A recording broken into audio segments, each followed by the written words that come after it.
Dave Legeno, actor. That's nice. Is this, where'd you get this from? Habitat? That's a different sort of trophy. Yeah. watch out, watch out. Yeah, but that's what happened. That's how I got that. Ow. Actually, yeah, I took it off a fellow in a nightclub. Nightclub, really? Yeah. Really, what was that? Oh, that was years ago. No, like a different life to me. Yeah, come on. Spit it out.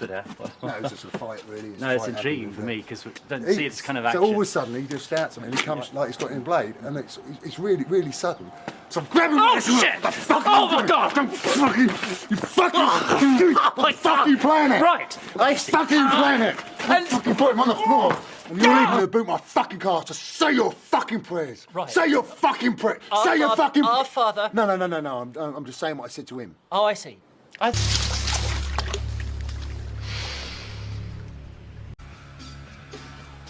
Boxer.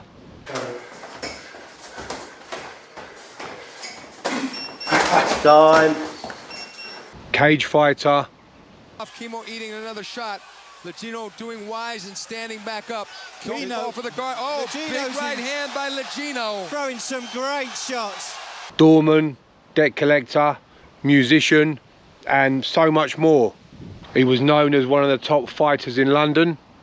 He was a man of many talents, and in July 2014 he would walk alone into one of the hottest, most dangerous, most inhospitable places in America, Death Valley, and he would never return.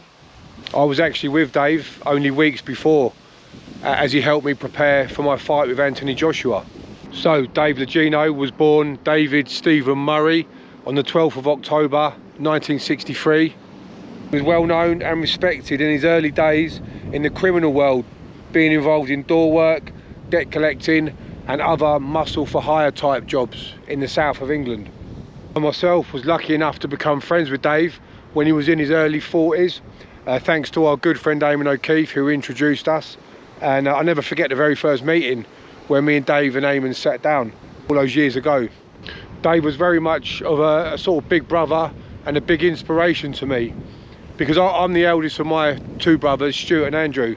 So Dave was 13 years older than me, so he would always give me advice. He helped me train for a couple of my fights, which he'd come to as well. And he'd call me from overseas on film sets and we'd talk. I remember Dave telling me how he was close friends with legendary MMA fighter Don Fry. And in fact, on one of Dave's music tracks on YouTube, the picture on the front is of Dave squaring up to Don Fry. Somewhere way across town, there's a rumor of a sound, and in the echo of a heartbeat, the boy falls to the ground. On these main streets,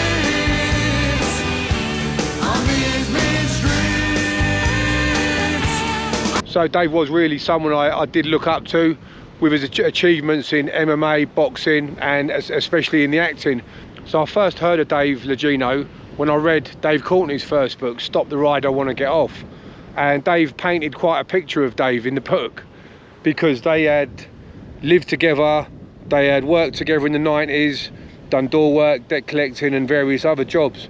And Dave Courtney had even got Dave his first acting role in Guy Ritchie's Snatch. And they appeared in many other movies together over the years. I've known Dave 15, 20 years. Yeah. We met at a place called the Paradise Club, which was like the first kind of established rave, and he's just come in there, and within about 3 months we was living together as man and wife. I was the man. Yeah. So about there, me and him and a snake, giant snake called Fang.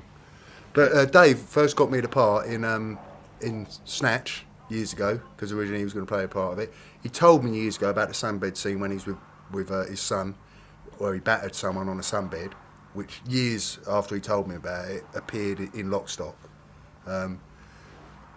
So I know for a fact, everything was based on him, and then they deny knowing him. I'll put a link in the description to Liam Galvin's interview there, and there's also a very moving tribute that Liam did when Dave passed away, and I'll put a link for that as well. So Dave had a massive screen presence. As soon as you see Dave on screen, you can feel the menace and the aura that he gives off. He looked the part, he really was the part, and he was the real deal. But contrary to his on-screen menace and the presence on screen, he was actually a very kind, caring, gentle, big-hearted man, very sensitive. He would even write poetry as well. And he was very intelligent. But if he had to flick that switch when needed, which a lot of fighters and a lot of tough men have got that switch where they can just turn it on. If he had to do that, he certainly could do that. The beast. There's some geezer who also thinks he's a beast, Bob Sapp. He's been mouthing off about everyone. He wants to fight in cage ring. I'll fight you tonight now. I'll fight you outside, or I'll fight you back at the cage. Are you telling me you are offering out Bob Sapp? Fight him now. I'll fight him in the car park now. I don't care.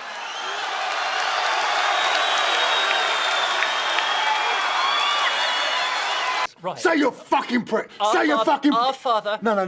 I'm just saying what I said to him. Oh, I see. I think this is going to be fun. It's so nice that Gentleman's Row has got a new injection of life. Well, I feel I belong here. Come on, up you get. Up you get. Thank you. I'll put a link in the description to that brilliant short film. It's from a channel called Quiet Desperation. Something else that really impressed me about Dave was his MMA career. Dave had boxed, he'd been a wrestler back in the 90s, and he could definitely look after himself on the street. But what really impressed me was that Dave took up cage fighting, or MMA, whatever you want to call it, at the age of 40, not having his first MMA fight until he was 42. And what also really impressed me about this was that Dave lost his first 3 fights, but persevered, didn't give up, and he kept on going after those 3 losses. And he actually had quite a brutal loss, knockout loss to Mark Epstein, who was a very dangerous fighter with a dangerous punch. And Dave got knocked out, but Dave still carried on after the losses, and then he won his next 4, which would be his last 4 fights. He beat MMA legends Dan the Beast Severn via a unanimous points decision over 3 rounds. Also beating Kimo Leopoldo, hurting him with punches. Then he applied a guillotine choke, to which Kimo tapped. And Dave also beat the referee turned fighter Herb Dean via TKO in round 1 due to an eye injury. And he avenged an earlier defeat by beating Alan Murdoch by submission. So Dave's acting has really taken off, and one of his early roles was in an ITV series called Serious and Organised, starring Martin Kemp and various other well-known actors. And I was actually in the same TV series playing an unlicensed boxer. It's back in 2003, thanks to my friend and trainer Ricky English, who got me the part. So Dave was now getting parts in EastEnders, in Emmerdale. He was in Batman Begins, playing part of the League of Shadows. He was in Outlaw, Rise of the Footsoldier, Bonded by Blood, and my friend Ricky Grover's movie, Big Fat Gypsy Gangster. And of course his biggest movie role was when he played Fenir Greyback, the werewolf, in 2 of the Harry Potter films, the massively popular Harry Potter films. He shared a scene with Chris Hemsworth in Snow White and the Huntsman. And Dave had a brilliant leading role as a Russian terrorist, playing opposite Dolph Lundgren in Command Performance, which I remember Dave being very proud of. So I made a bit of a return to boxing in 2013 after having 5 years out. So Dave would come to my fights in Milton Keynes, and I guarantee every time he would come up there, people would always ask him if he was my brother, or vice versa, ask me if that was my brother, and we'd always have a laugh about it because it would happen wherever we went. So when I was lined up in 2014 to fight Anthony Joshua, Dave said come down and do a bit of training with him. So I drove down to Dave's, we did some sparring, did some training together, and Dave gave me some advice. Dave said to me, when you fight AJ, whatever you do, don't stand in front of him and don't stop and bend forward. Advice would come back to haunt me. So little did I know that would be the last time that I ever saw Dave. And what did I do in the Anthony Joshua fight? Exactly what he told me not to. I stopped in front of him, bent forward, and AJ landed a powerful uppercut and broke my eye socket and ended the fight. So obviously I felt bad enough losing, but even more distraught for the fact that I'd done the one thing that Dave had told me not to do. So the worst thing is I couldn't bring myself to ring Dave after the fight. I just couldn't.